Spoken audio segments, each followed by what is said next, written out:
अस्सलाम वालेकुम। ये हमारा जनरल प्रिंसिपल और ट्रांसलेशन का दूसरा लेक्चर है। इसमें हम पढ़ेंगे कंडीशनल सेंटेंसेस, शर्तिया फ़िक्रे। शर्तिया फ़िक्रे तीन किस्म के होते हैं। एक फ़िक्रे वो होते हैं जिनमें कंडीशन ओपन कंडीशन हो, मतलब अभी कंडीशन जो है वो फुलफ़िल नहीं हुई। दूसरे वो होते हैं जिसमें प्रोबेबल कंडीशन हो, मतलब कंडीशन तो हो लेकिन उसके फिर फुलफ़िल होने के चांसेस जो हैं वो ना होने के बराबर हों। और तीसरी कंडीशन है पास कंडीशन, अनफुलफिल कंडीशन, मतलब वो कंडीशन जो मतलब माजी में गुजर गई लेकिन उसको फुलफ़िल नहीं किया जा सका। तो अब हम बारी बारी इनको पढ़ेंगे। पहली बात तो आपने ये याद रखनी है कि जो ओपन कंडीशन है ना, प्रेजेंट वाली कंडीशन, इसमें जो है आपने दोनों फ़िक्रों को कभी भी जो है ना फ्यूचर इंडेफिनिट में इनका तर्जमा नहीं करना। फ्यूचर में दोनों का अपने दोनों हिस्सों का तर्जमा नहीं करना। जैसे हम उर्दू में तो कह देते हैं कि अगर मैं लाहौर गया तो आपके लिए तोहफ़ा ख़रीदूँगा, लेकिन आप उर्दू अंग्रेज़ी बना का तर्जुमा करते वक्त जो है ना, इसमें दोनों में आप शैल जो है फ्यूचर का टेंस इस्तेमाल नहीं करेंगे। आप पहले हिस्से को सिंपल प्रेजेंट में जो है उसका तर्जुमा करेंगे और दूसरे को विल, शैल, कैन, मे वगैरह लगा के जो है ना आप उसका तर्जुमा करेंगे। जैसे नीचे ये मिसालें लिखी हैं मैंने। If you study hard you will get a first class.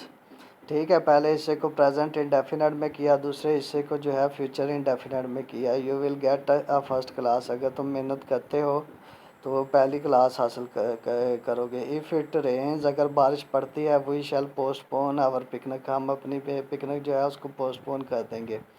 If I find the pen I shall give it to you, अगर मुझे पेन मिला तो वो मैं आपको वापस कर दूंगा। ठीक है, लेकिन उर्दू में तो ये लगता है कि ये दोनों इससे फ्यूचर में हैं, लेकिन इनकी अंग्रेज़ी करते वक्त आपने दोनों को फ्यूचर में नहीं करना। पहले को आपने सिंपल प्रेजेंट में करना है, दूसरे में विल, शैल, कैन या मे लगाना है। ठीक है, और साथ वर्ब की जो है पहली फार्म लगानी है। ठीक है, इसके बाद हम आते हैं इसकी दूसरी कंडीशन पे। दूसरी कंडीशन है इम्प्रॉबेबल या इमेजिनरी कंडीशन। इम्प्रॉबेबल या इमेजिनरी कंडीशन उसको कहते हैं जिसको हम पंजाबी में कहते हैं लारे लगाना। लारे लगाना मतलब जो है ना वो झूठे वादे करना है, ऐसे वादे जो फुलफ़िल करने का आपका इरादा ना हो। बाज़ार ये टेंस जो है पास्ट में लगता है, लेकिन जो है ना ये पास्ट के लिए नहीं है। ये ऐसे काम के लिए है जो जो मतलब कंडीशन तो हो लेकिन उसको फुलफ़िल नहीं किया जा सकता, या आपको फुलफ़िल करने का इरादा ना हो। ठीक है, इसके लिए आप पहला हिस्सा जो है उसको सिंपल पास्ट में करेंगे, जबकि दूसरे हिस्से में will, should, could, would, should, could या माइट जो है ना वो आप लगाएंगे, और साथ में वर्ब की जो है पहली फार्म लगाएंगे। इसकी वजह ये है कि पहला हिस्सा जो है उसको आपने पास्ट में किया है, तो ये अंग्रेज़ी का असूल है कि जब फ़िक्रे का पहला हिस्सा पास्ट में हो तो दूसरा हिस्सा भी पास्ट में होगा। चूँकि दूसरे हिस्से में विल, शैल, कैन और मे इस्तेमाल होना है, तो उसके लिए दूसरा जो है उसका इनका पास्ट जो है वो बनता है विल का वुड, शैल का शुड, कैन का कुड और मे का माइट बनता है। तो इसलिए हमने ये लगा के तो साथ वर्ब की पहली फार्म लगा देनी है। अब मैं इसकी आपको मिसाल देता हूँ उर्दू में। उर्दू में इसकी मिसाल ये है कि अगर इंडिया और पाकिस्तान की जंग शुरू हो गई तो ये जंग एटमी जंग होगी। तो ये एक इम्प्रॉबेबिलिटी है, नामुमकिनात में से है कि इंडिया और पाकिस्तान मतलब इतने बेवकूफ़ तो नहीं कि वो एटमी जंग शुरू कर दें। तो इस किस्म की चीज़ों को जो है ना इस तरह की शर्त में लिखा जाता है। पहले हिस्से को जो है पास्ट में किया जाता है और दूसरे हिस्से में वुड, शुड वगैरह लगाया जाता है, माइट लगाया जाता है, कुड लगाया जाता है।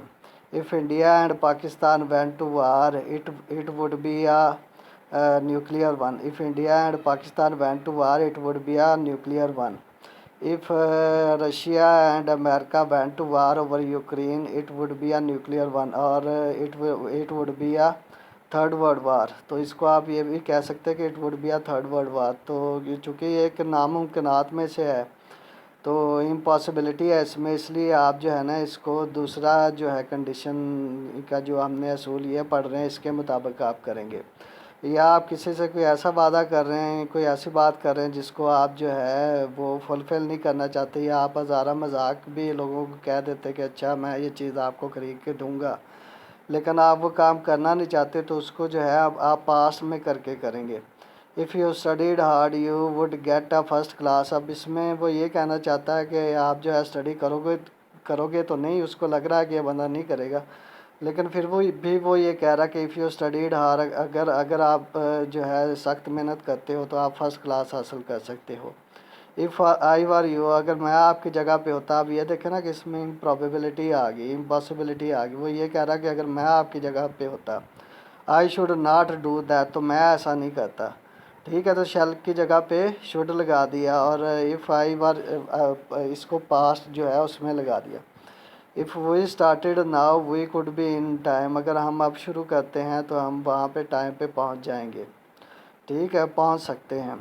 If you were a millionaire how would you spend your मन टाइम। ये देखें ना, अब इसमें वो एक इम्पॉसिबिलिटी बयान कर रहा है। अब वो मिलियनर तो है नहीं, लेकिन वो इम्पॉसिबिलिटी बयान करता हुआ कह रहा है कि अगर आप मिलियनर होते तो आप जो है अपना टाइम कैसे स्पेंड करते।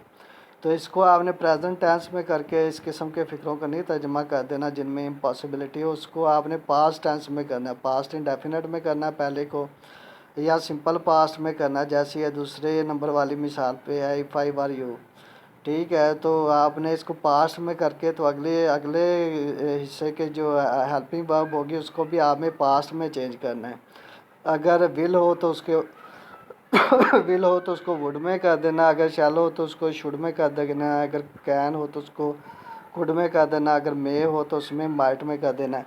अब इन दोनों में फ़र्क ये है कि पहले वाली जो है उसको हम ओपन कंडीशन कहते हैं, वो वाली कंडीशन है जो आप करना चाहते हैं।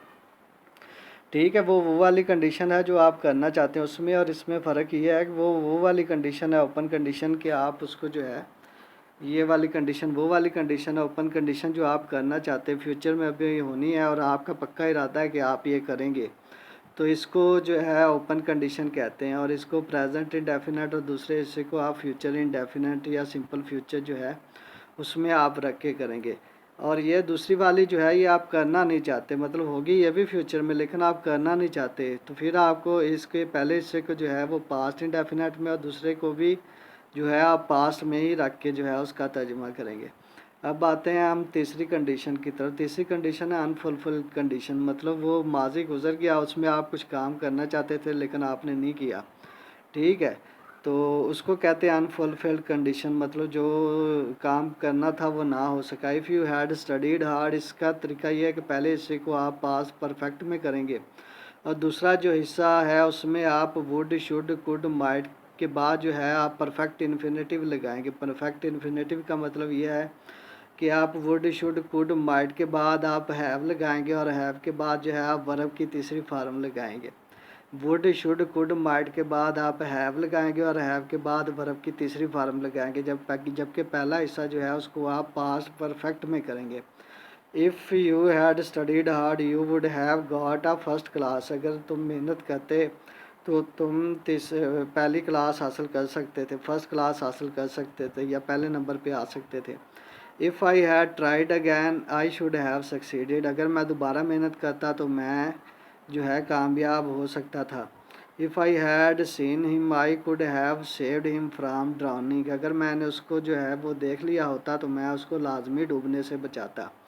ठीक है, तो ये अनफुलफिल कंडीशन है, मतलब माजी गुजर गया और उसमें ये आपने करना था लेकिन आप नहीं कर सके। और ये जो पहले वाली कंडीशन है ये अभी होनी है, फ्यूचर में होनी है और आप इसको करना चाहते हैं। ठीक है, और ये जो तीसरी कंडीशन है ये आप करना नहीं चाहते, आप हज़ारा मजाक कर कह रहे हैं किसी को, या इसमें इम्पॉसिबिलिटी है। ठीक है, तो जो है इनका आपने इस तरह से तर्जमा करना है जैसे मैंने आपको बताया है। अब आपने इस लेक्चर को देख लेना, अगर किसी बात की समझ नहीं आई तो आपने मुझसे दोबारा पूछ लेना, मैं इसकी वीडियो जो है ना दोबारा आपको बना के अपलोड जो है कर दूँगा। शुक्रिया।